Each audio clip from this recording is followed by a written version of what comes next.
क्या नाम बताया आपने? मैंने निश्चय बताया। निश्चय। बैठो यहाँ पे। लीज में लिखा तो काले दिल है, लेकिन तुम बैठ जाओ यहाँ पे, कोई बात नहीं, बैठो यहाँ पे, बड़े आराम से बैठना, बैठ जाओ। बहुत बहुत शुक्रिया। यही हो रहा था, मैं जब गा रहे थे तो मेरी निगाह उधर थी, आसपास ढूंढती रहती है कौन खड़ा है भीड़ में, कौन कहां से आया है, किस जगह से आया है। तो मैंने देखा ये बच्चा गा रहा है, बड़े तन्मय होकर गा रहा है। थिएटर वही चीज है, आर्ट वही है, नाटक वही है जीवन का, कि जो सुर से सुर लगा दे। बहुत बहुत शुक्रिया, थैंक यू सो मच। तुमसे बात करेंगे ब्रेक में या शो के बाद बात करेंगे, बहुत जरूर बात करेंगे तुमसे। कहां से आना हुआ आपका? सर मैं दिल्ली से आई हूँ, रोहिणी से। मैं आपसे एक बात कहना चाहती हूँ। हाँ जी बिल्कुल कहिए एक बात। बहुत दिन से बात बोलने थे। एक्चुअली मेरे फादर इन लॉ अभी एक्सपायर हुए 3 फरवरी को। उनको कार्सिनोमा कैंसर था, बट वो जब लेटे रहते थे सांस फूलते रहती थी, बट एक ही 6 बजे भैया जी कहीं नारा लगाओ। आपके शो के बहुत बड़े फैन थे वो, बहुत बड़े, बहुत बड़े। फादर इन लॉ आज नहीं है जीवन में, लेकिन मैं उनकी आत्मा को और आपके परिवार के लिए सारी सब शुभकामनाएं, इस बात के लिए ढाढ़स और इस बात के लिए शक्ति प्रभु दे और उनको अपने चरणों के पास स्थान दे। और यही एक किसी प्रोग्राम के लिए इससे अच्छी और कोई बात नहीं हो सकती। बहुत दिन से इच्छा थी कि कभी भी मैं आपके शो में कभी शामिल हूं तो ये बात जरूर बोलूंगी आपको कि वो बहुत बड़े फैन थे आपके। अक्सर लोग मुझसे कहते हैं कि मैं चाय की चुस्कियां लेते रहता हूं, या कभी कोई कहता है कि ऐसे भी मुझे टिप्पणियां मिलती हैं कि मैं बीमार था और बीमारी के हालत में मैंने आपका प्रोग्राम चला लिया, और बहुत सारी चीजें, जीवन की बहुत सारी गतिविधियां, जीवन के बहुत सारे रंग शेड्स मिल गए। वहां मत खोजिए, आपके पास है। मैं बपुरा बूढ़न डरा रहा किनारे बैठ, जिन घोड़ा दिन पाइया, जिन खोजा तिन पाइया। जिसने खोजा उसी को मिला जीवन का सार। वो कहाँ टीवी पे देख रहे हैं अपने को, मेरी तरफ देखिए ना, है ना। कहां से आना हुआ आपका? सर साकेत से आना हुआ। साकेत से? साकेत से मतलब दिल्ली वाले साकेत से? या साकेत। जी जी जी जी। क्या काम करते हैं साहब? तो मैं बिहार मुजफ्फरपुर से रहने वाला हूँ। हाँ। यहाँ जॉब करता हूँ। बहुत अच्छी बात है। क्या क्या काम करते हैं आप? यहाँ वोडाफोन आइडिया में जॉब करता हूँ। बहुत अच्छी बात है, बहुत बढ़िया। कुछ कहना चाहते हैं आप? कहना ये चाहता हूँ कि मीडिया लोकतंत्र का चौथा स्तंभ है और मीडिया को अपना बखूबी काम निभाना चाहिए। आज जो भी मुद्दा आ रहा है, बेरोजगारी है, महंगाई है, उसको अच्छे से उठाना चाहिए। और इंडियन वर्क रिपोर्ट आया, उस पर भी थोड़ा मीडिया का फोकस करना चाहिए। इंडियन वर्क तो अलग विदेश की संस्था है, उसने उठाया, लेकिन भारत की जो मीडिया है उसे मतलब अपने सोर्स से कुछ मतलब उसमें ये मतलब आवाज उठाना चाहिए। जब बोफोर्स, क्या नाम बताया आप? मेरा तुफैल नाम हुआ। जब बोफोर्स आया था तो मीडिया ने रोल प्ले किया था। बोफोर्स में भी विदेश के सूर्य से ही एक न्यूज आया था, लेकिन उसको एक बड़ा मुद्दा बनाया गया। जी, अखबार ने, उस अखबार का नाम भी दक्षिण भारत का बहुत बड़ा बैनर है और पूरे देश का उसने उस जिस बोफोर्स की जिक्र कर रहे हैं उसने उठाया था। ये बात बिल्कुल सच है तुफैल भाई। जी रुको तुफैल भाई, मैं बिल्कुल आपकी बात से यकसर हूं कि मीडिया को अपना काम करना चाहिए और जहां भटक जाए उसका कान पकड़ के, हमारे पास तो यह है कि सुविधा कि तुफैल भाई बगल में मौजूद है, कान पकड़ लेंगे, तुरंत मुझे लाइन पे ले आएंगे। लेकिन ये जरूरी है, बिल्कुल जरूरी है कि उसको बिल्कुल एक्यूरेट होना चाहिए। गार्ड साहब वहीं पे कोई काम तो है नहीं, गार्ड साहब आदमी सब यहाँ पे बिल्कुल एकदम संतुलित आए हैं, सब बैलेंस में है, कोई हल्ला तो मच नहीं रहा। तो लाइट पकड़ खड़े हो जाओ थोड़ी देर, अगर दिक्कत ना हो तो, है ना। अगर कोई दिक्कत हो तो बताओ, मैं माइक तुम मेरा ले लो, हम लाइट पकड़ लेते। नहीं बताओ। हाँ हाँ, बीजेपी कह रही है कि आज आप कर ही लीजिए, लाइट पकड़ लीजिए, लेकिन लाइट का फोकस किधर रखें ये तो बताओ। तो जो मेहमान आए उनसे मैं तारुफ करा देता हूं आपका, और परिचय आज ये रहेगा, जो परिचय करा लूंगा तो मैं मुद्दा बताऊंगा। और मुद्दा क्या है सारे लोग जानना चाहते हैं कि आज का मुद्दा क्या है, जरूर बताएंगे। आप कहां से आए साहब? मैं ग्रेटर नोएडा। ग्रेटर नोएडा से, बड़ी दूर से आ रहा हूं। आप मैम कहां से आई? यहीं दिल्ली से, बहुत अच्छी बात है। ग्रेटर नोएडा से, बहुत बढ़िया, बहुत बहुत शुक्रिया। अच्छा अजहर भाई आ गए, और आज तो लग रहा है कि आप अपने बेटर हाफ के साथ भी आए हैं। जी क्या नाम है आपका? शिवा। शिवा। शिवा जी रामपुर के रहने वाले हैं? संभल के रहने वाले हैं, और रामपुर पे सवाल पूछा था इन्होंने। पैरवी रामपुर तक की करते हैं। हाँ जी, पैरवी रामपुर। हाँ पैरवी रामपुर की करते हैं, और इन्होंने जो सवाल पूछा था रामपुर के बारे में पूछा था, बहुत अच्छी बात है, और लगातार 3-4 दिन से आ रहे हैं। बहुत बहुत शुक्रिया आप दोनों का, बहुत बहुत शुक्रिया। जो मेहमान हमारे साथ मौजूद है मैं उनसे तारुफ कराना चाहूंगा। जब आपने सवाल पूछा था तो शो खत्म होने के बाद मौलाना मेरे पास आए थे कि सवाल का जवाब अधूरा रह गया, लेकिन जाने दीजिए, अब वो बात गई, वह जाने दीजिए। मनोज यादव जी बीजेपी का पक्ष रखने के लिए हमारे साथ मौजूद हैं, बहुत बहुत शुक्रिया। इन्होंने तो मुनादी कर दी है कि गर्मी आ गई है, बहुत बहुत शुक्रिया, thank you so much. Neeraj Mishra ji Congress का पक्ष रखने के लिए मौजूद हैं, बहुत बहुत शुक्रिया, thank you so much. Shirt पे ये क्या बना हुआ है? पता नहीं सर क्या। अच्छा okay, thank you so much. Hafiz Ghulam Sarwar sahab हमारे साथ AIUMM से हमारे साथ हाफिज साहब मौजूद हैं, बहुत बहुत शुक्रिया, thank you so much. Sanjeev Kaushik ji राजनीतिक विश्लेषक हमारे साथ मौजूद हैं, बहुत बहुत शुक्रिया, thank you so much. SK Datta साहब हमारे बड़े पुराने मित्र हैं, राजनीतिक विश्लेषक हमारे साथ मौजूद, बहुत बहुत शुक्रिया, thank you so much. Prem Kumar ji राजनीतिक विश्लेषक, बहुत बहुत शुक्रिया, थैंक यू सो मच। और शैलेंद्र दुबे जी आर्थिक जानकार, आर्थिक विषयों के और सामाजिक मुद्दों को बहुत बखूबी रखने वाले शैलेंद्र भाई भी हमारे साथ मौजूद, बहुत बहुत शुक्रिया, थैंक यू सो मच। आप सारे लोग जानना चाहते हैं कि आज का मुद्दा क्या है, ऑफकोर्स जानना चाहते हैं, तो मैं गुप्ता जी से कहूंगा, गुप्ता जी जरा स्क्रीन की ऑडियो भी खोलेंगे और मुद्दा आज हम वहां से जानेंगे कि आज का मुद्दा क्या है। जी आज का मुद्दा आप इधर ध्यान रखिए और मुद्दा देखते हैं क्या है आज का मुद्दा। ऑडियो खोलेंगे गुप्ता जी थोड़ी सी स्क्रीन की, जी बताएं। हम कह रहे हैं जेपीसी की मांग से आप क्यों डरते हो? जब नरसिम्हा राव जी जेपीसी बना सकते थे, जब अटल बिहारी वाजपेयी जी जेपीसी बैठा सकते थे, तो दामोदर दास मोदी को क्या प्रॉब्लम? गौतम दास है दामोदर दास सॉरी, नाम भले दामोदर दास है, काम गौतम दास का करते।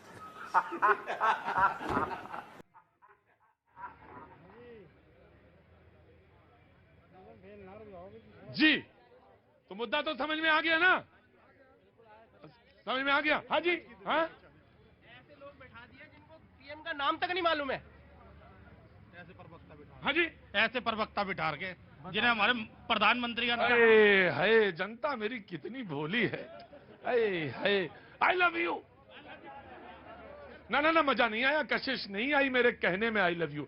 ला उधर कैमरा कहां गया बाजी, इधर आओ मेरे पास, आई लव यू। कसम से जनता कितनी भोली है, आपको लगता है कि उनको नाम नहीं मालूम था? हाँ जी, रुको रुको रुको रुको, कहां से आना हुआ? ये नॉर्थ ईस्ट दिल्ली से। क्या क्या काम करते हैं? मेरा रुको भाई आ रहा, मैं आ रहा, just give me a second. क्या काम करते आता हैं? हूँ मैं, हैं? टीचर ही हूँ। टीचर हैं, कहाँ पे? ये करावल नगर। करावल नगर में। क्या नाम है आपका? भूदेव। भूदेव, मौलाना जाना नहीं, मैं खड़े रहना, मैं आ रहा हूँ आपके पास। हाँ जी जी बोलिए।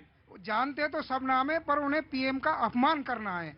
ये वो बहाना खोज रहे थे कि पीएम को कैसे जो है उनका अपमान किया जाए, ये है मेन बात। ये है मेन बात। हाँ हाँ बोले, बिल्कुल बोले जी। आवाज की दुनिया के चाहने वाले को रुकिए सब आता हूँ जी। कहाँ से आना हुआ आपका? MP इंदौर से। क्या नाम है साहब आपका? ठाकुर मंगल सिंह। ठाकुर मंगल सिंह। कुछ कहना है आपको? बिल्कुल सर। हाँ बोलिए। कांग्रेस जिस तरीके से हर बार प्रधानमंत्री जी का अपमान करती है, उसी तरीके से वो देश का भी अपमान सेना के ऊपर सवाल उठा के हमेशा करती गई है। और जब जब वो 70 साल में ये अपमान करती थी, हर बात छिपाई जाती थी। आज बीजेपी सरकार है, हर बात सामने आती है, इसीलिए बीजेपी सरकार के साथ में पूरी जनता खड़ी है। और 2024 आने वाला है चुनाव का, इसलिए ये हिंदुओं को नीचा दिखाने के लिए हर बाबा, बागेश्वर बाबा हो गए, हमारे मिश्रा जी हो गए, प्रदीप मिश्रा जी, सबका अपमान करने में पीछे कहीं भी नहीं हटे। बात कहां से शुरू हुई थी, कहां तक आके खत्म हुई? जी कैसे हैं आप? ठीक है सर। कुछ कहना है? हाँ सर। हाँ बोलिए। सर मोदी जी हमारे काफी अच्छे काम कर रहे हैं और हम सब मिलके उनको वोट भी। रुकिए, मैं कांग्रेस से पूछता हूं जनाब, क्यों आखिर? प्रतीक जी मैं बिल्कुल आ रहा मनोज, मैं बिल्कुल नहीं, आपसे कहे तो मैं पहले आपसे पूछ लूं। नहीं पहले पूछने दीजिए जी। चाहे तो उनसे पूछ सकते हैं ना ना, कांग्रेस ने बाजी आपको दे दी, कि आप खड़े हो गए तो फिर आपने कांग्रेस ने कहा नहीं, फिर बीजेपी से पूछ लीजिए आप पहले।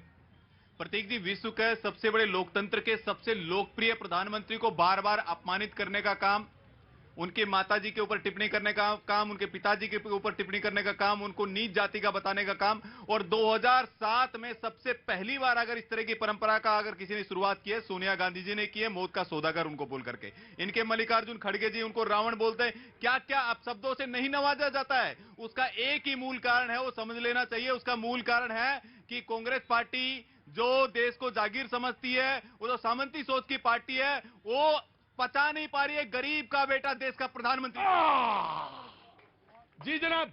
आ गया हुजूर, ग्रेटर नोएडा से आप आए थे जी। मुझे किसी पॉलिटिकल पार्टी से ज्यादा लेना देना नहीं है, चाहे कांग्रेस हो चाहे बीजेपी हो। भाई सुनेंगे भाई, देखो मैं फिर वो ताना बाना में भूल नहीं पाता हूँ, फिर मुझे गड़बड़ होने लगता है। आराम से। हाँ देखिए, जैसे कहते हैं ना, हर व्यक्ति की औकात होती है। भैया जी कहें कि अपनी औकात है, जाना माना चेहरा है आज, इसीलिए मैं आया भी हूँ यहाँ पर जी। जो भी व्यक्ति बोल रहे थे वो किसी का अपमान नहीं कर रहे हैं, वो अपना सेल्फ एक्सपोजर कर रहे हैं इतने बड़े मीडिया के सामने। ये मेरा मानना है।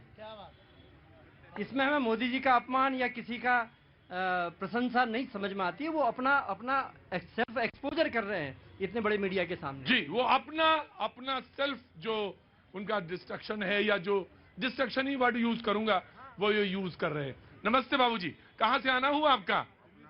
जी, क्या नाम हो गया? वसंत कुमार जी। जी, रिटायर?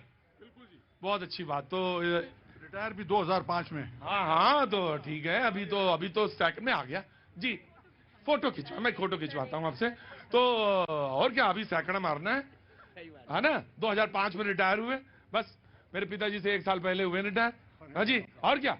तो बताइए क्या कहना है? कहना यह है कि आज का जो सिस्टम चल रहा है, हमारे हिसाब से मोदी जी जो है वो बहुत एक अच्छा काम कर रहे हैं। देश विदेश में इतना नाम आज तक कभी भी हमारा ऊंचा नहीं हुआ जितने कि आज हमारा कर रहे हैं। मेरे को विदेशों से भी फोन आते हैं, वो कहते हैं जी हम जब नीले रंग का पासपोर्ट देखते हैं ना, तो हरे रंग वालों को एक साइड पे बिठा देते और नीले पासपोर्ट वाले कहते हैं आप जाइए जहां जरा सलाम करते हैं। क्या नाम है आपका? हैदर? मेरा नाम हैदर है जी। क्या नाम है हैदर आपका? मेरा नाम हैदर है। बोले बड़े अनजान है भैया जी भी। कह रहे क्या नाम है? हैदर। और हैदर कह रहे हैं मेरा नाम हैदर। हैदर बहुत अच्छे हैं, कभी कभी आते हैं मेरे पास। सवाल का जवाब देना चाहता हूँ। जिन्होंने तुफैल नहीं बताया था ना, आप तुफैल बताया था इन्होंने। हाँ। इन्होंने मुद्दा उठाया बेरोजगारी और महंगाई का, लेकिन ये नहीं देख रहे कि आज देश में हमारा देश आज विश्व गुरु में सबसे आगे की दौड़ में दौड़ रहा है। इन्हें फिर वही चाहिए, रोटी कपड़ा और मकान। देश आज जिस तरह उन्नति कर रहा है, इन्हें ये चीज दिख नहीं रही है। इन्हें तो वही चाहिए, रोटी दे दो, मकान दे दो, कपड़ा दे दो, और केजरीवाल जी थोड़ी सी दारू दे दो। देखो, रोजगार बेरोजगारी का तो मुद्दा है, और अगर वो तुफैल उठाते हैं तो मुझे तुफैल इसमें कोई गलती नजर नहीं आती कि अगर आप रोजगार बेरोजगारी का इन तमाम मुद्दे उठाते हैं तो बेहतर है। मैं बीजेपी ने कहा नाउ कांग्रेस विल रिस्पॉन्ड, अब आया मैं कांग्रेस के पास, है ना जी। प्रतीक जी, मैंने भाजपा के भाई को क्यों अपमान किया आपने प्रधानमंत्री का? मैंने इनको मौका पहले इसलिए दिया कि मुझे लगा कि आप मुझे 2 मिनट नॉन स्टॉप देंगे। बिल्कुल दूंगा, मैं बिल्कुल दूंगा। देखिए, हमारा जो देश है प्रतीक जी, वो किस्से कहानियों का देश है। आपको एक ऐसे लड़के की कहानी बताता हूं जो रिफ्यूजी परिवार से आया। 18 साल की उम्र में उसने अपना घर छोड़ा राजस्थान से, और दिल्ली में आकर उसने दिल्ली यूनिवर्सिटी में पढ़ाई शुरू की। और वो पढ़ाई करने के बाद उसने पूरे देश में जाकर आदिवासियों के बीच में एनजीओ चलाने का काम किया और काम करता रहा। 25 साल की उम्र में शीला दीक्षित जी ने उसे स्पॉट किया और उसे अपने साथ लेकर आई, और वो उनके ऑफिसर ऑन स्पेशल ड्यूटी बने, आगे चल के राजनीतिक सलाहकार बने। और दिल्ली की जितनी जनता यहाँ खड़ी है, उस 15 साल में इस दिल्ली को सपने की दिल्ली बनाने वाला वो आदमी मेरा गुरु पवन खेड़ा है, जिसके बारे में आज बात हो रही है। आप नो, ये चाटुकारिता नहीं है, ये चाटुकारिता नहीं है। किसी का परिचय देना मनोज चाटुकारिता नहीं है। ये मनोज चाटुकारिता नहीं, मुझे चाटुकारिता मालूम है। अगर पवन खेड़ा जी के बारे में कोई बताना चाह रहा है तो बता लें, अगर परिचय दे रहे हैं तो मुझे भी नहीं मालूम थी ये सारी चीजें। अब प्रतीक जी देखिए, आज इन्होंने कहा ना कि पवन जी को माफी मांगनी चाहिए। माफी आज उस आदमी से मंगवाई है जिसने भाषा की मर्यादा तोड़ी। मैं चाहता बदतमीज शब्द का प्रयोग करता, पर वो एक पदस्थ आदमी है जिन्होंने भाषा की मर्यादा तोड़ी। इस देश के प्रधानमंत्री की विधवा को उन्होंने क्या कहा देश जानता है। राहुल गांधी को इटालियन बछड़ा कहने वाला आदमी, और उसके अलावा जैसे शब्दों का उन्होंने प्रयोग किया, मैं वो बात नहीं करूंगा। आज जो आदमी यहां कहेगा कि पवन खेड़ा को माफी मांगनी चाहिए, वो बोले उस आदमी को माफी मांगनी चाहिए जिसने 50 करोड़ की गर्लफ्रेंड का जिक्र किया था, जिसने कहा था कि बेटी पढ़ाओ नहीं बेटी पटाओ। उस आदमी से माफी मांगिएगा। अगर वो माफी मांग ले तो पवन खेड़ा माफी मांग लेगा। मनोज, मैं आज के शो में ना भी बोलूं तो जनता अपने आप सारा निर्णय करेगी, फैसला करेगी। लेकिन मुझे एक बात इनके बाद, नीरज के बाद कहने का मौका मिलना चाहिए, अगर आपकी इजाजत हो तो। नीरज, इससे यह सिद्ध हो गया आपके वक्तव्य से इसके बाद कि वो जानबूझकर कहा गया था। मैं आपका स्टेटमेंट निकाल के फिर से सुन लूं तो इसके बाद ये तय होता है कि क्योंकि आपने फला संवत में ये बात कही थी, लिहाजा मुझे मौका मिलना चाहिए, मैं आपका अपमान करना चाहता हूं। इसका मतलब ये हुआ, इसका मतलब तो यही हुआ। और इसमें अगर मैं गलत करूं तो मुझे माफ कर दीजिएगा अगर मैंने गलत बोला हो तो। एकदम सही कहा आपने। मैं अगर गलत बोल रहा हूं तो इसका, और जानबूझ के अगर आप किसी का अपमान करते हो वो भी प्रधानमंत्री का, हाँ जी, तो ये गलत है। तो ये, और उनके पिताजी का, स्वर्गीय पिताजी, ये गलत है जी। लाइए, जल्दी लाइए, क्योंकि मुझे मालूम है आपको जाना है जी। Thank you so much, thank you. Now you please respond. मैं आया शलिन। प्रतीक जी, किस तरह से एक ऐसे व्यक्ति का महिमा मंडन कर रहे थे वो टीवी डिबेट? नहीं, मैं पवन खेड़ा जी के पर बात नहीं, पवन खेड़ा जी के बारे में उनको बोलने का अधिकार है, क्योंकि उनकी बाइट मैंने दिखाई, तुमको बोलने का अधिकार है, आपको पूरा मौका अधिकार। देखिए, ऐसा है प्रतीक जी, ये बताइए कि ऐसा क्या कारण है कि देश के प्रधानमंत्री को बार बार इस तरह से नीचा दिखाने का प्रयास किया जाता है? ये स्क्रिप्ट कौन लिखता है? ये तो प्यादा है पवन खेड़ा, तो वो तो मोहरे हैं, लेकिन राहुल गांधी और सोनिया गांधी जी के घर से सब चीजें स्क्रिप्ट लिखी जाती है, इसीलिए प्रधानमंत्री जी का बार बार अपमान किया जाता है। लेकिन मैं एक बात बता देना चाहता हूं कि शिशुपाल रूपी कांग्रेस और लिबरल गैंग ये कान खोल करके सुन ले कि भारत की जनता ने 2014 में नरेंद्र मोदी जी को चुना, 2019 में और 2024 में भी नरेंद्र मोदी जी का परचम लहराएगी। जनता जब देख रही थी, सुन रही थी, ये इस बात के लिए आमादा थी कि देखिए प्रतीक जी प्यादा और मोहरे शब्द पे बोलेंगे या नहीं बोलेंगे। बोलेंगे, बिल्कुल बोलेंगे। प्यादा शब्द गलत है, मोहरा शब्द गलत है, बिल्कुल गलत है। जब भाषा की मर्यादा पे बात कर रहे हैं आप, तो आपको इस बात का पूरा ध्यान रखना चाहिए कि किसी का अपमान आप करने का पूरा अधिकार आपको बिल्कुल कतई अपराध नहीं है, बिल्कुल अधिकार नहीं है जी। Just give me a second जी। प्रतीक भाई, उड़ता उड़ता खबर मिला और सुनने को मिला कि कोई पाखंड केला नाम का व्यक्ति ने कुछ आपत्तिजनक शब्दों का इस्तेमाल किया है माननीय प्रधानमंत्री जी को लेके।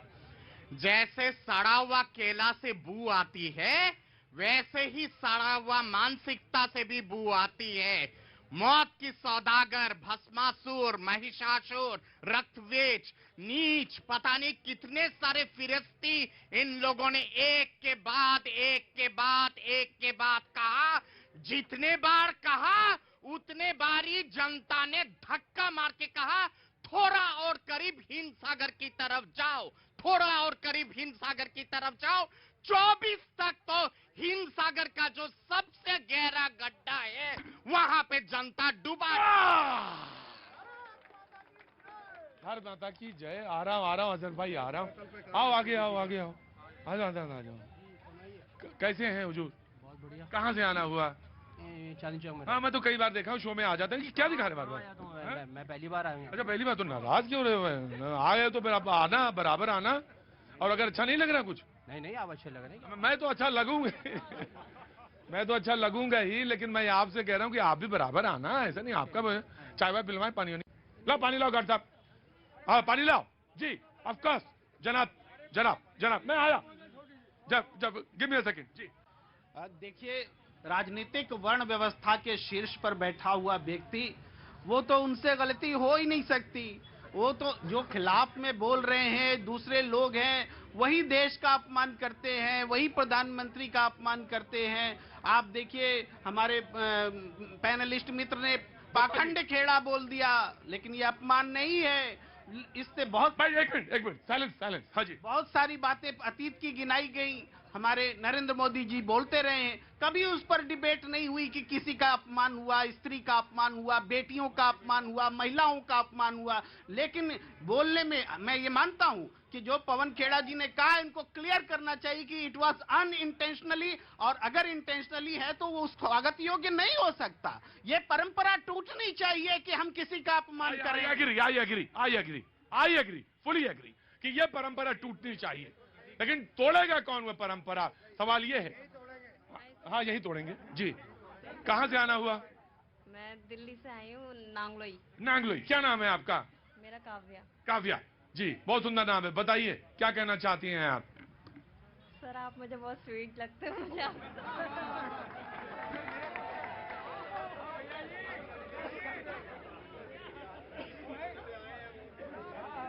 चलो कुछ नहीं, कोई बात नहीं काव्या, कोई बात नहीं, कोई बात नहीं, ठीक है, अच्छा लगता हूं ना तो, और अच्छा लगना कोई बुराई नहीं। और किसी को मैं तो क्या, मैं तुलसीदास जी ने लिखा है।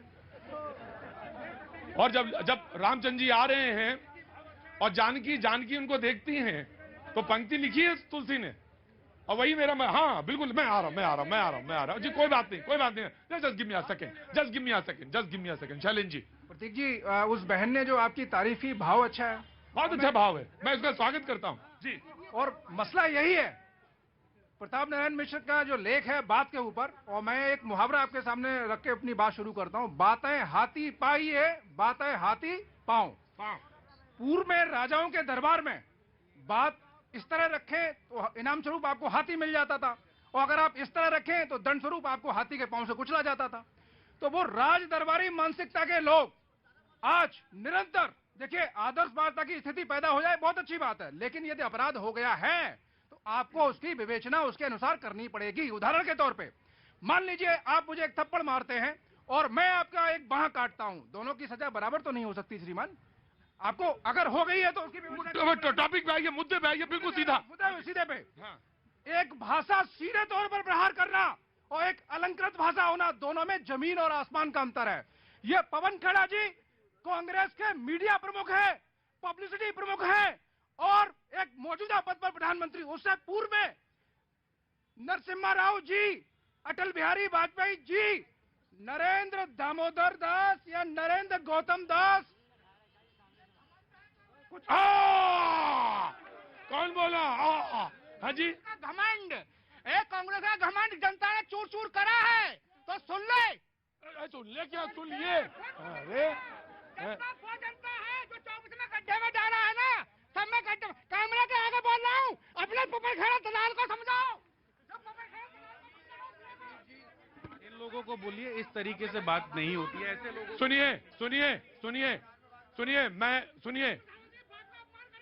सुनो, इस शो से तुरंत निकल के बाहर जाओ, तुरंत निकल के जाओ, नहीं तो मैं अभी वक्त है छोटे से ब्रेक का, मैं ब्रेक के बाद निकालता हूं इनको। वक्त छोटे से ब्रेक का, ब्रेक के बाद मैं फिर हाजिर होता हूं। दरिया झीनी रे झीनी।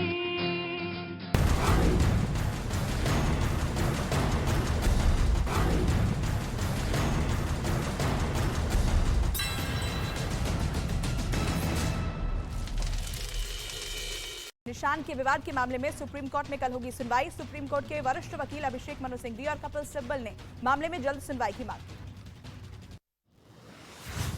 प्रधानमंत्री मोदी पर अपमानजनक बयान देने के मामले में कांग्रेस प्रवक्ता पवन खेड़ा के खिलाफ लखनऊ में एफआईआर दर्ज। बयान से नाराज गृह मंत्री अमित शाह ने कहा 2024 के चुनाव में मिलेगा जवाब।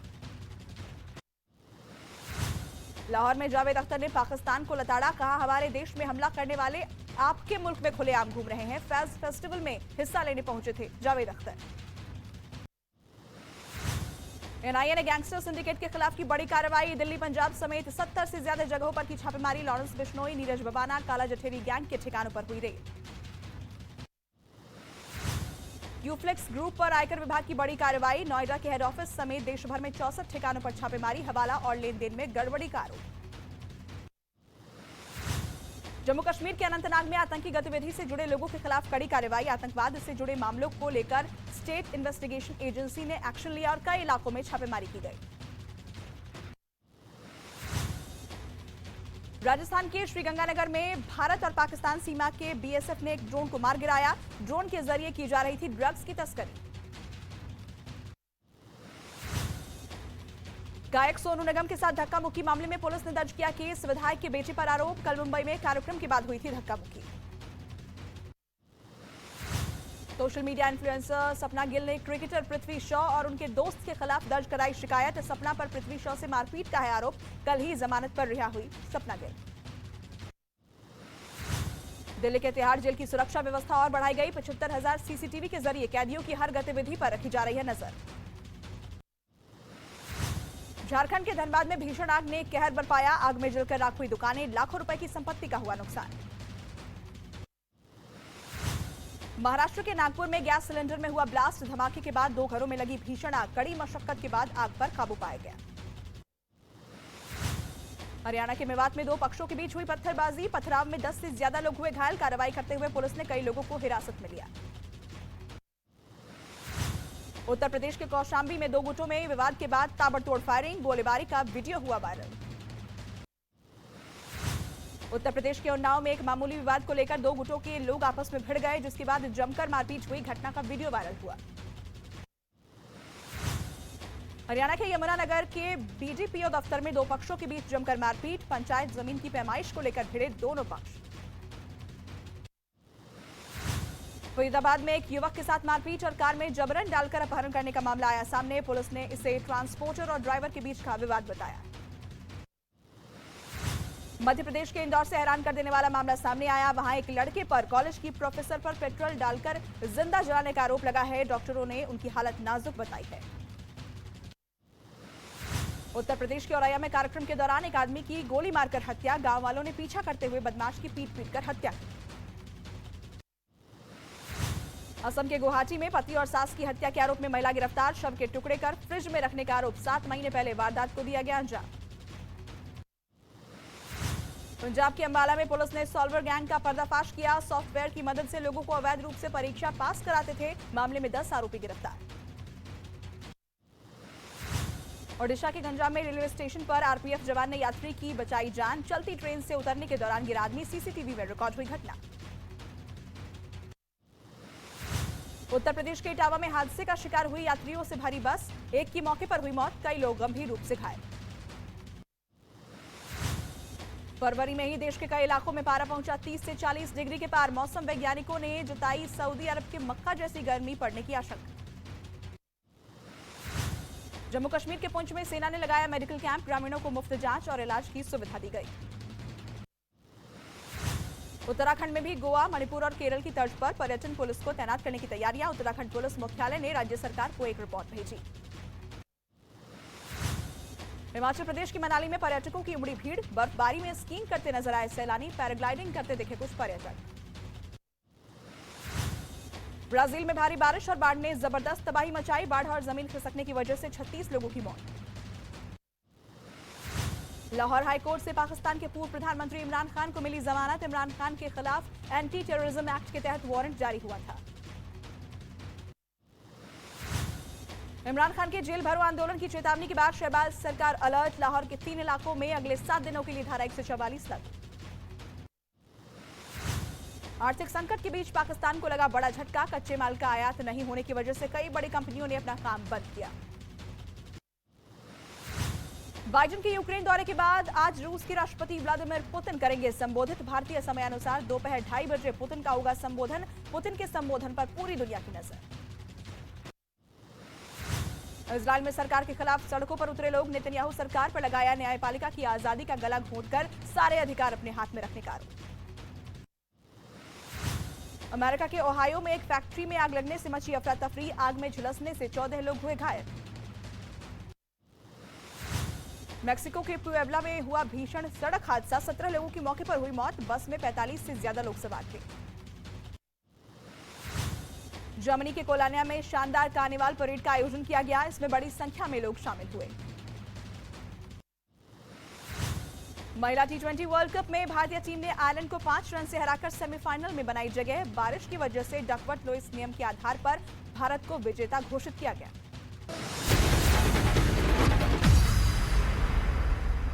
न्यूज 18 इंडिया की web series FIR number 208 streaming now. News 18 India की web series FIR number 208 streaming now.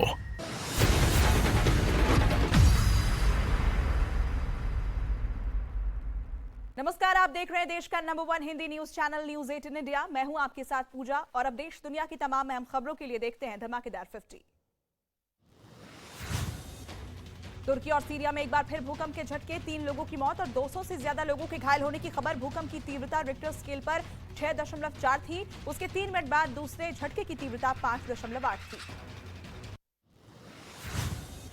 भूकंप की वजह से तुर्की में लोगों की परेशानी और बढ़ गई है। इस बार भूकंप का सबसे ज्यादा असर तुर्की के हते शहर में पड़ा है। तुर्की के हतै शहर में भूकंप ने जमकर तबाही मचाई, कई मकान जमींदोज हो गए। इसी बीच तुर्की में सुनामी का अलर्ट भी जारी किया गया है। तुर्की से एक हैरान करने वाली तस्वीर आई सामने। भूकंप के आते ही एक सांसद टीवी पर जारी इंटरव्यू से भागते दिखाई दिए। तुर्की का हतै शहर भूकंप से सबसे ज्यादा प्रभावित। एक इमारत ताश के पत्तों की तरह ढह गई और फिर उसमें आग लग गई। कई लोगों के मलबे में दबे होने की आशंका। राहुल गांधी के चीन वाले बयान पर विदेश मंत्री एस जयशंकर का हमला, कहा चीन सीमा पर इतिहास की सबसे बड़ी सेना की तैनाती। यूपीआई और पे नाउ के बीच रियल टाइम पेमेंट सिस्टम की शुरुआत। पीएम मोदी और सिंगापुर के पीएम वीडियो कॉन्फ्रेंसिंग के जरिए कार्यक्रम में हुए शामिल। रूस यूक्रेन युद्ध के 1 साल पूरा होने से पहले बाइडेन को पुतिन की ललकार, कहा अमेरिका ने किया तो हम भी करेंगे परमाणु परीक्षण। डॉलर की बादशाहत खत्म करने की दी चेतावनी।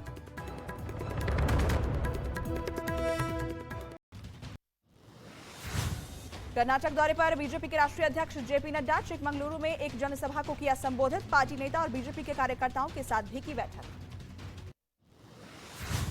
नागालैंड दौरे पर केंद्रीय गृह मंत्री अमित शाह। क्लेमसांग में एक जनसभा को किया संबोधित। 27 फरवरी को नागालैंड में होगा चुनाव। 24 फरवरी को मध्य प्रदेश का दौरा करेंगे गृह मंत्री अमित शाह। सतना में जनजाति महाकुंभ में होंगे शामिल। मेडिकल कॉलेज का भी लोकार्पण करेंगे। राजस्थान के कोटा में सुपोषित मां अभियान का शुभारंभ। लोकसभा अध्यक्ष ओम बिरला ने की शुरुआत। पीएम मोदी ने ट्वीट कर अभियान को बताया स्पीकर ओम बिरला की प्रेरक पहल। 2025 में तेजस्वी को बिहार का सीएम बनाने वाले बयान से पलटी जेडीयू। अध्यक्ष ललन सिंह ने कहा उस वक्त होगा फैसला। शिवसेना का नाम और चुनाव निशान के विवाद के मामले में सुप्रीम कोर्ट में कल होगी सुनवाई। सुप्रीम कोर्ट के वरिष्ठ वकील अभिषेक मनु सिंघवी और कपिल सिब्बल ने मामले में जल्द सुनवाई की मांग की। प्रधानमंत्री मोदी पर अपमानजनक बयान देने के मामले में कांग्रेस प्रवक्ता पवन खेड़ा के खिलाफ लखनऊ में एफआईआर दर्ज। बयान से नाराज गृह मंत्री अमित शाह ने कहा 2024 के चुनाव में मिलेगा जवाब। लाहौर में जावेद अख्तर ने पाकिस्तान को लताड़ा। कहा हमारे देश में हमला करने वाले आपके मुल्क में खुलेआम घूम रहे हैं। फैज फेस्टिवल में हिस्सा लेने पहुंचे थे जावेद अख्तर। एनआईए ने गैंगस्टर सिंडिकेट के खिलाफ की बड़ी कार्रवाई। दिल्ली पंजाब समेत 70 से ज्यादा जगहों पर की छापेमारी। लॉरेंस बिश्नोई, नीरज बबाना, काला जठेरी गैंग के ठिकानों पर हुई रेड। यूफ्लेक्स ग्रुप पर आयकर विभाग की बड़ी कार्रवाई। नोएडा के हेड ऑफिस समेत देश भर में 64 ठिकानों पर छापेमारी। हवाला और लेन देन में गड़बड़ी का आरोप। जम्मू कश्मीर के अनंतनाग में आतंकी गतिविधि से जुड़े लोगों के खिलाफ कड़ी कार्रवाई। आतंकवाद से जुड़े मामलों को लेकर स्टेट इन्वेस्टिगेशन एजेंसी ने एक्शन लिया और कई इलाकों में छापेमारी की गई। राजस्थान के श्रीगंगानगर में भारत और पाकिस्तान सीमा के बीएसएफ ने एक ड्रोन को मार गिराया। ड्रोन के जरिए की जा रही थी ड्रग्स की तस्करी। गायक सोनू निगम के साथ धक्का मुक्की मामले में पुलिस ने दर्ज किया केस। विधायक के बेटे पर आरोप। कल मुंबई में कार्यक्रम के बाद हुई थी धक्का मुक्की। सोशल मीडिया इन्फ्लुएंसर सपना गिल ने क्रिकेटर पृथ्वी शॉ और उनके दोस्त के खिलाफ दर्ज कराई शिकायत। सपना पर पृथ्वी शॉ से मारपीट का है आरोप। कल ही जमानत पर रिहा हुई सपना गिल। दिल्ली के तिहाड़ जेल की सुरक्षा व्यवस्था और बढ़ाई गई। 75,000 सीसीटीवी के जरिए कैदियों की हर गतिविधि पर रखी जा रही है नजर। झारखंड के धनबाद में भीषण आग ने कहर बरपाया। आग में जलकर राख हुई दुकानें। लाखों रुपए की संपत्ति का हुआ नुकसान। महाराष्ट्र के नागपुर में गैस सिलेंडर में हुआ ब्लास्ट। धमाके के बाद 2 घरों में लगी भीषण आग। कड़ी मशक्कत के बाद आग पर काबू पाया गया। हरियाणा के मेवात में 2 पक्षों के बीच हुई पत्थरबाजी। पथराव में 10 से ज्यादा लोग हुए घायल। कार्रवाई करते हुए पुलिस ने कई लोगों को हिरासत में लिया। उत्तर प्रदेश के कौशाम्बी में 2 गुटों में विवाद के बाद ताबड़तोड़ फायरिंग। गोलीबारी का वीडियो हुआ वायरल। उत्तर प्रदेश के उन्नाव में एक मामूली विवाद को लेकर 2 गुटों के लोग आपस में भिड़ गए, जिसके बाद जमकर मारपीट हुई। घटना का वीडियो वायरल हुआ।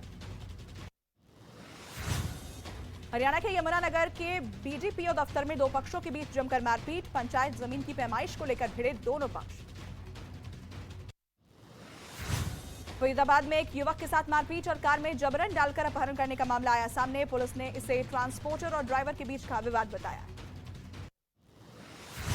मध्य प्रदेश के इंदौर से हैरान कर देने वाला मामला सामने आया। वहां एक लड़के पर कॉलेज की प्रोफेसर पर पेट्रोल डालकर जिंदा जलाने का आरोप लगा है। डॉक्टरों ने उनकी हालत नाजुक बताई है। उत्तर प्रदेश के औरैया में कार्यक्रम के दौरान एक आदमी की गोली मारकर हत्या, गांव वालों ने पीछा करते हुए बदमाश की पीट कर हत्या की। असम के गुवाहाटी में पति और सास की हत्या के आरोप में महिला गिरफ्तार, शव के टुकड़े कर फ्रिज में रखने का आरोप, 7 महीने पहले वारदात को दिया गया अंजाम। पंजाब के अंबाला में पुलिस ने सॉल्वर गैंग का पर्दाफाश किया, सॉफ्टवेयर की मदद से लोगों को अवैध रूप से परीक्षा पास कराते थे, मामले में 10 आरोपी गिरफ्तार। ओडिशा के गंजाम में रेलवे स्टेशन पर आरपीएफ जवान ने यात्री की बचाई जान, चलती ट्रेन से उतरने के दौरान गिरा आदमी, सीसीटीवी में रिकॉर्ड हुई घटना। उत्तर प्रदेश के इटावा में हादसे का शिकार हुई यात्रियों से भरी बस, एक की मौके पर हुई मौत, कई लोग गंभीर रूप से घायल। फरवरी में ही देश के कई इलाकों में पारा पहुंचा 30 से 40 डिग्री के पार, मौसम वैज्ञानिकों ने जताई सऊदी अरब के मक्का जैसी गर्मी पड़ने की आशंका। जम्मू कश्मीर के पुंछ में सेना ने लगाया मेडिकल कैंप, ग्रामीणों को मुफ्त जांच और इलाज की सुविधा दी गई। उत्तराखंड में भी गोवा, मणिपुर और केरल की तर्ज पर पर्यटन पुलिस को तैनात करने की तैयारियां, उत्तराखंड पुलिस मुख्यालय ने राज्य सरकार को एक रिपोर्ट भेजी। हिमाचल प्रदेश की मनाली में पर्यटकों की उमड़ी भीड़, बर्फबारी में स्कीइंग करते नजर आए सैलानी, पैराग्लाइडिंग करते दिखे कुछ पर्यटक। ब्राजील में भारी बारिश और बाढ़ ने जबरदस्त तबाही मचाई, बाढ़ और जमीन खिसकने की वजह से 36 लोगों की मौत। लाहौर हाईकोर्ट से पाकिस्तान के पूर्व प्रधानमंत्री इमरान खान को मिली जमानत, इमरान खान के खिलाफ एंटी टेररिज्म एक्ट के तहत वारंट जारी हुआ था। इमरान खान के जेल भरो आंदोलन की चेतावनी के बाद शहबाज सरकार अलर्ट, लाहौर के 3 इलाकों में अगले 7 दिनों के लिए धारा 144 लागू। आर्थिक संकट के बीच पाकिस्तान को लगा बड़ा झटका, कच्चे माल का आयात नहीं होने की वजह से कई बड़ी कंपनियों ने अपना काम बंद किया। बाइडेन के यूक्रेन दौरे के बाद आज रूस के राष्ट्रपति व्लादिमीर पुतिन करेंगे संबोधित, भारतीय समयानुसार दोपहर 2:30 बजे पुतिन का होगा संबोधन, पुतिन के संबोधन पर पूरी दुनिया की नजर। इजराइल में सरकार के खिलाफ सड़कों पर उतरे लोग, नेतन्याहू सरकार पर लगाया न्यायपालिका की आजादी का गला घोंटकर सारे अधिकार अपने हाथ में रखने का आरोप। अमेरिका के ओहायो में एक फैक्ट्री में आग लगने से मची अफरा तफरी, आग में झुलसने से 14 लोग हुए घायल। मेक्सिको के पुएब्ला में हुआ भीषण सड़क हादसा, 17 लोगों की मौके पर हुई मौत, बस में 45 से ज्यादा लोग सवार थे। जर्मनी के कोलोनिया में शानदार कार्निवाल परेड का आयोजन किया गया, इसमें बड़ी संख्या में लोग शामिल हुए। महिला T20 वर्ल्ड कप में भारतीय टीम ने आयरलैंड को 5 रन से हराकर सेमीफाइनल में बनाई जगह, बारिश की वजह से डकवर्थ लुईस नियम के आधार पर भारत को विजेता घोषित किया गया।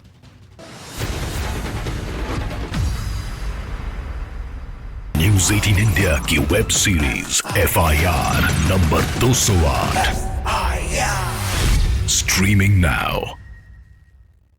न्यूज 18 इंडिया की web series FIR number 208 streaming now.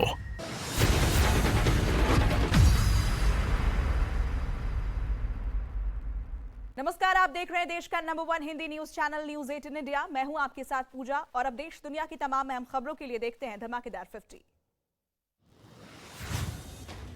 तुर्की और सीरिया में एक बार फिर भूकंप के झटके, 3 लोगों की मौत और 200 से ज्यादा लोगों के घायल होने की खबर। भूकंप की तीव्रता रिक्टर स्केल पर 6.4 थी, उसके 3 मिनट बाद दूसरे झटके की तीव्रता 5.8 थी। भूकंप की वजह से तुर्की में लोगों की परेशानी और बढ़ गई है। इस बार भूकंप का सबसे ज्यादा असर तुर्की के हतै शहर में पड़ा है। तुर्की के हतै शहर में भूकंप ने जमकर तबाही मचाई, कई मकान जमींदोज हो गए। इसी बीच तुर्की में सुनामी का अलर्ट भी जारी किया गया है। तुर्की से एक हैरान करने वाली तस्वीर आई सामने। भूकंप के आते ही एक सांसद टीवी पर जारी इंटरव्यू से भागते दिखाई दिए। तुर्की का हतै शहर भूकंप से सबसे ज्यादा प्रभावित, एक इमारत ताश के पत्तों की तरह ढह गई और फिर उसमें आग लग गई, कई लोगों के मलबे में दबे होने की आशंका। तुर्की और सीरिया में दोबारा आए भूकंप से लोगों में दहशत, सीरिया के इदलिब शहर में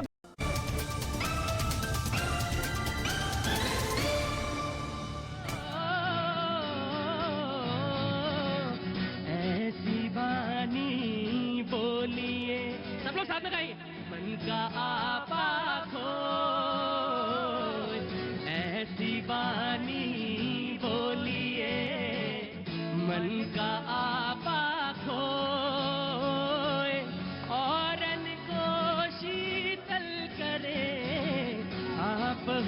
शीतल होए कबीरा आप बहु शीतल होए।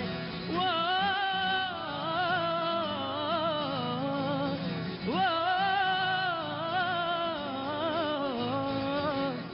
बड़ा हुआ तो क्या हुआ जैसे पेड़ खजूर, बड़ा हुआ तो क्या हुआ जैसे पेड़ खजूर। पंथी को छाया नहीं, पंथी को छाया नहीं, फल लागे अति दूर कबीरा, फल लागे अति दूर।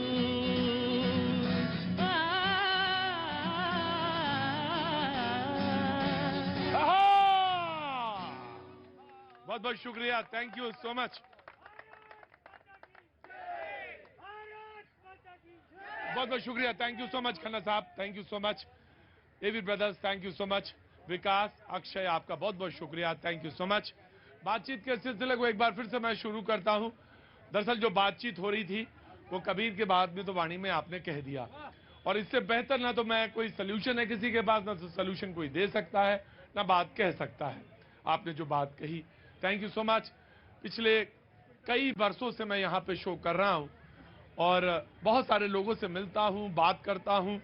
कुछ तो अब यहाँ पे ऐसे हो गए हैं क्योंकि कुछ दिनों बाद यहाँ पे मूर्ति भी लगेगी, तो 4-5 लोग ऐसे हैं जिनके लिए चंदा करना पड़ेगा। वो लोग नहीं जा पाएंगे, उनको बीमारी है कुछ थोड़ी सी, तो पर लेकिन मुझे बहुत अच्छा लगता है जो वो यहाँ पे मिलते हैं और वो जानते हैं, जब मैं उनकी बोलता हूँ ना तो वो सब समझते हैं कि वो किसके लिए कह रहे हैं। लेकिन मुझे बहुत अच्छा लगता है कि कोई बोलने के लिए प्रयत्नशील है, लेकिन बोला क्या जाए ये बहुत महत्वपूर्ण है। मैं तो कहता हूं अक्सर कि जनता क्या सोच रही है, जनता क्या कहना चाहती है, मैं जानना चाहता हूं। लेकिन जनता का मतलब ये नहीं हुआ कि जो मन में आए, जैसे आए, अल्लम गल्लम जो भी मुंह में आए बोल दो, ये नहीं हो सकता। ये हाँ नहीं, टू द पॉइंट के साथ साथ जो कंटेंट है, जो बोलने का जो आपने चुना है वो महत्वपूर्ण होना चाहिए। थोड़ी ना गाली देने लगेंगे कि किसी को। और बात हम किस पे कर रहे थे कि आपने जो चयन किया है वो गलत है, शब्दों का चयन गलत है, इस पर बात कर रहा हूं। और मेरे यहाँ जो मौजूद है जनता यहाँ पे शो में, वही बोलने लगे तो गलत है। उदाहरण क्या था, मुद्दा क्या था, एक बार फटाफट आता हूं मुद्दे पे कि आज का टॉपिक क्या है। मैं इसको बताना चाहता हूं, स्क्रीन पे देखेंगे, गुप्ता जी से कहेंगे ऑडियो खोलेंगे और बात सुनेंगे। जी एक बार फिर से हम कह रहे हैं जेपीसी की मांग से आप क्यों डरते हो? जब नरसिम्हा राव जी जेपीसी बना सकते थे, जब अटल बिहारी वाजपेयी जी जेपीसी बैठा सकते थे, तो दामोदर दास मोदी को क्या प्रॉब्लम है? गौतम दास है, दामोदर दास, सॉरी, नाम भले दामोदर दास है, काम गौतम दास का।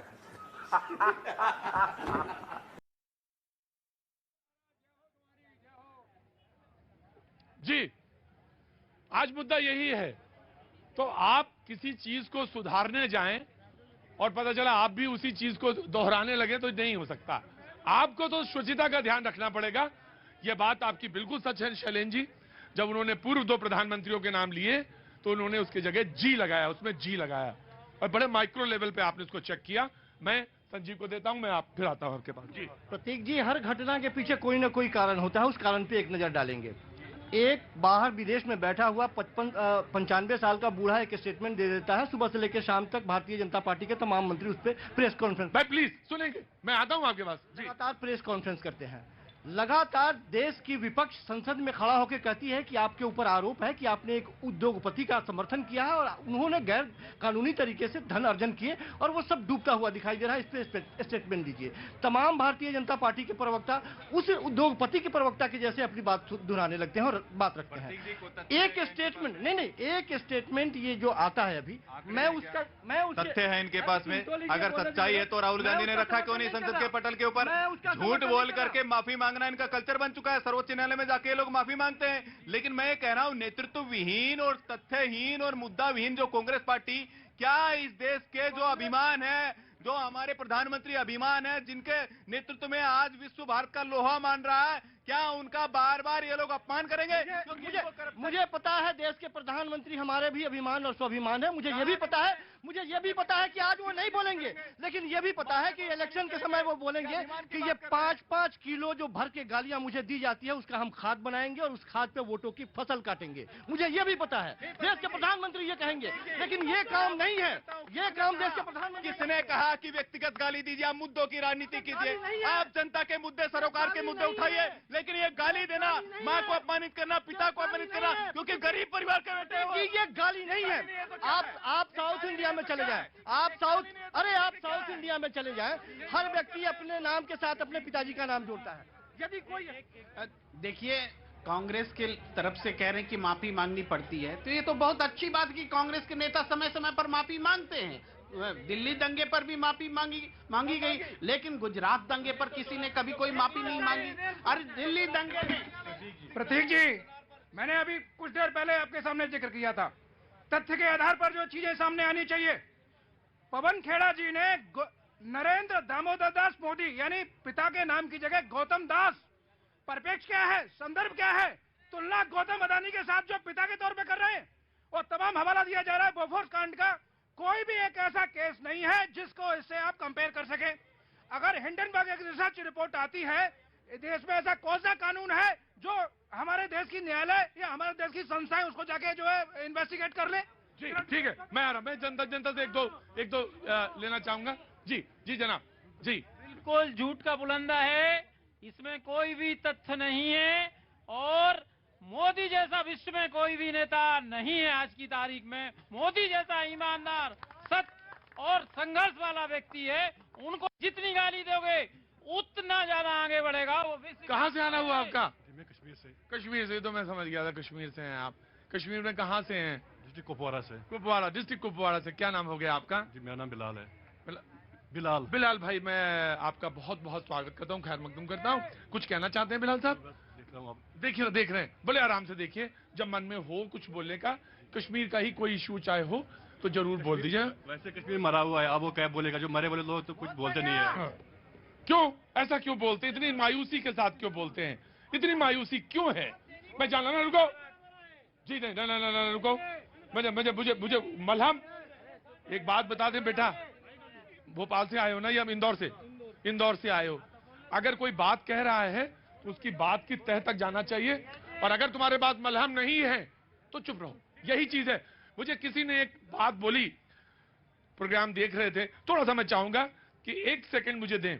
और उन्होंने क्या कहा? उन्होंने कहा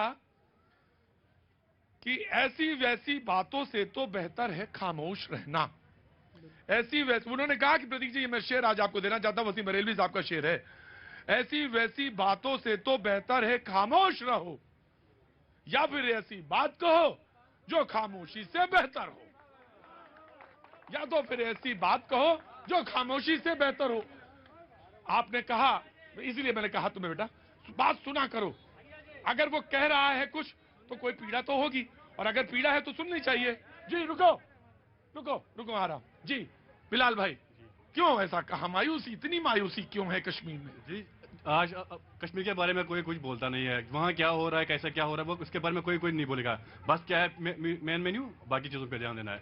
आज देखो कश्मीर में बेलडोजर चल रहे हैं, लोगों को ऐसे मारे बिना पूछे बेलडोजर चल रहे हैं वहाँ पर। कोई उसके बारे में बात ही नहीं करेगी, चाहे मीडिया हो या सरकार हो, कोई बात नहीं कर रहा है। बिलाल भाई, आप कुपवाड़ा के रहने वाले हैं, क्या काम करते हैं? जी यहाँ पर जॉब कर रहा हूँ। जॉब कर रहे हैं, कितने समय हो गया जॉब करते हुए? जी मेरे को अभी 40-50 दिन हो गए। मैं आपको एक चीज कहना चाहता हूँ, कल जब आप आए, जरूर आए, या कल ना आना पाए तो ना कोई बात नहीं, परसों आए। मैं आ रहा हूँ, डिबेट में ही आ रहा हूँ, लेकिन ये ज्यादा महत्वपूर्ण चीज है क्योंकि एड्रेस करना बहुत जरूरी है। अगर कोई आता है कोई सवाल लेके और वो कश्मीर से आया है तो उसको एड्रेस करना बहुत जरूरी, नितांत जरूरी है। जब आप आए, जब भी आए, कोई स्पेसिफिक सवाल लेके जरूर आए। बेरोजगारी वाला एक सवाल है, लेकिन उसके अलावा कोई दिमाग में कोई बात कश्मीर की हो तो जरूर लेके आइएगा और बात रखिएगा। आपका बहुत स्वागत है। पानी पिलाओ बिलाल भाई को। जी आया। जी जनाब, बोलिए। नमस्कार सर, मेरा नाम विवेक है, मैं जमशेदपुर से आया हूँ। यहाँ मैं सत्ताधीश और विपक्ष से भी सवाल करना चाहूँगा। ये 553 जो सांसद के सीट हैं उसमें से 2 जो एंग्लो इंडियन का सीट है वो अभी तक क्यों रिजर्व है? आज़ादी के पहले के कानून को अभी खत्म किया जा रहा है मोदी सरकार द्वारा, लेकिन 1000 से ज्यादा कानून खत्म करने की बात कही। लेकिन ये 2 सीट क्यों हैं? ये नहीं होनी चाहिए आपके हिसाब से? नहीं होनी चाहिए। इसके बदले कोई पर्यावरणविद के नाम पे 2 सीट रिजर्व कर देना चाहिए, ताकि देश का पर्यावरण के बारे में सोचने वाला संसद में कोई मतलब कि कोई भी ऐसा सांसद नहीं हमको नजर आता है कि देश के पर्यावरण के बारे में भी सोचे। देश का पर्यावरण जो कितना डैमेज, हालांकि मनोनीत करने के पीछे भी लॉजिक कुछ यही था, लेकिन चलिए आपका सवाल बहुत स्पेसिफिक है कि पर्यावरण के ऊपर चर्चा जरूर होनी चाहिए। जी, पहले वो संख्या 545 होती थी जिसमें 2 नॉमिनेटेड होते थे, अब ऑलरेडी वो खत्म किया जा चुका है। राइट जी जनाब। सवाल यहाँ पे आ रहा था जेपीसी। जनाब, जेपीसी बुलाने का एक प्रक्रिया होता है। महत्वपूर्ण बात यहाँ पे ये है कि किसी प्राइवेट व्यक्ति को लेके जेपीसी नहीं बुलाया जाता है। दूसरी बात यहाँ पे ये है कि अगर आप कहते हैं कि माननीय प्रधानमंत्री जी ने फेवरेटिज्म किया है, उसके दलीलें पेश करो तथ्यों के आधार पे, सबूत के आधार पे। उसके बाद लोकसभा के स्पीकर और राज्यसभा के चेयरमैन तय करते हैं कि जेपीसी होगा या नहीं होगा। अगर तय होता है, सार्वजनिक एक ऑल पार्टी मीटिंग बुलाई जाती है, सारे नेताओं को तय किया जाता है अलग अलग पार्टी से, उसके बाद जेपीसी होती है। ऐसे कूतर करने से जेपीसी नहीं हो सकता है।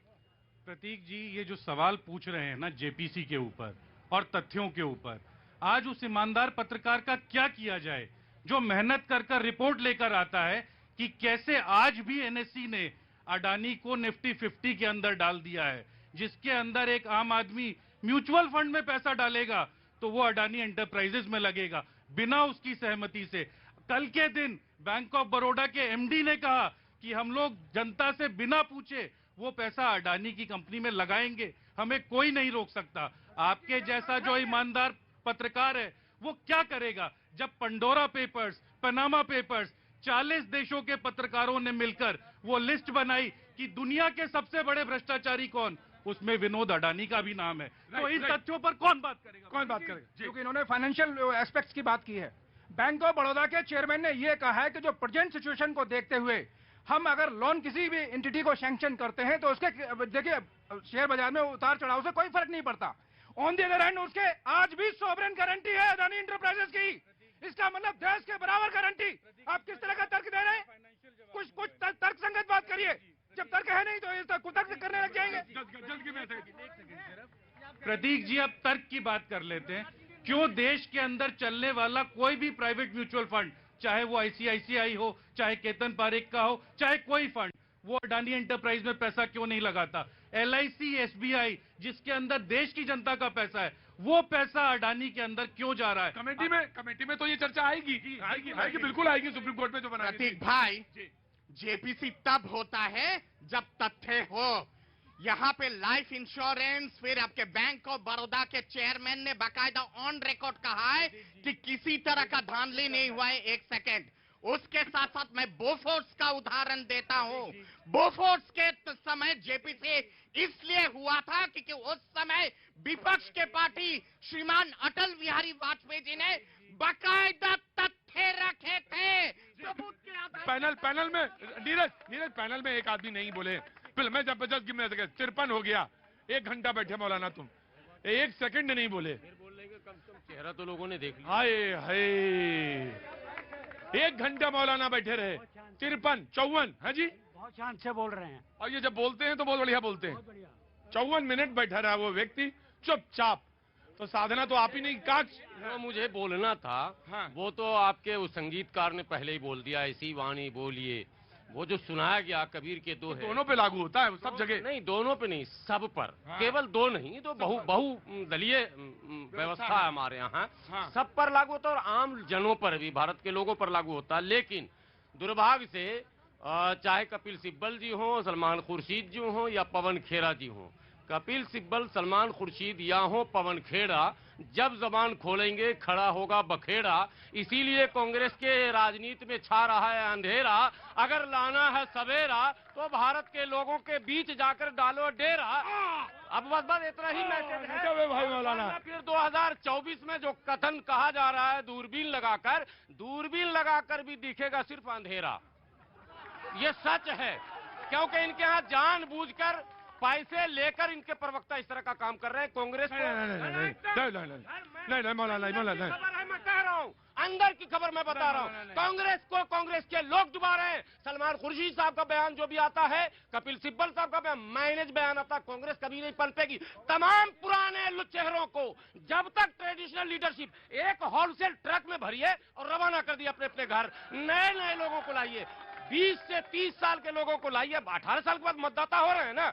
आजकल 18-20 साल का लड़का ऐसा कारनामा अंजाम दे रहा है ना कि लोग हैरत में पड़ जा रहे हैं। पूरी दुनिया को हैरत में लोग डाल रहे हैं, नौजवान। तो ऐसे नौजवानों को तलाशिए ना भाई। सड़क पर भटक रहा है उसको चुनिए, हीरे मोती को। इनके पास वो टीम भी नहीं है कि हीरे मोती को समझ पाए। ये वही पत्थर लेके बैठे हुए हैं। मैंने कहा था मौलाना जब बोलेंगे 56 मिनट चुपचाप बैठे रहे। 56 मिनट के बाद उन्होंने कहा कि मैं आता हूं। कहां से आना हुआ आपका? आजादपुर से। वाह, बहुत बड़ी मंडी है, एशिया की बिगेस्ट मंडी है वो जी। तो क्या नाम है आपका? अदिति। क्या काम करती हैं अदिति? आईटी सेक्टर में। आईटी सेक्टर में। कुछ बोलना है? देखने के लिए देखने। जनता तो ऐसे ही है, मतलब देखने के लिए आती है। और मुझे ऐसे लोग बहुत अच्छे लगते हैं, चुपचाप बैठ के देखते जो है। 56 मिनट मौलाना बोले। जी जनाब जी। 56 मिनट आप अगर अवसर नहीं भी देते, हमें शिकायत नहीं है, क्योंकि आपके बारे में अभी हम लोग डिस्कस कर रहे थे। एक बागेश्वर सरकार है, दूसरे प्रतीक सरकार गजब है भाई मौलाना। एक बागेश्वर धाम है और दूसरे पत्रकारिता के जगत में प्रतीक सरकार है। ये आप विराजमान है। अच्छा एक बात बताएं, हमें भी चेहरा मौलाना, मैं भी बता सकता हूँ कि आप बिहार के रहने वाले हैं। तो मैं वैसे ही बता दूंगा। आप नहीं लिखते हैं, बाकी काम सब वही। पर्ची भी लिखना। हाँ बोलो भैया, मेरा नाम अकरम रजा है। मैं बरेली का हूँ। बरेली का हूँ। और मैं मौलाना साहब से कह रहा हूँ, ये सबको, मैं किसी पार्टी का नहीं हूँ, लेकिन सबसे ज्यादा मुस्लिम कौम को इन मौलानों से खतरा है, क्योंकि ये सबसे ज्यादा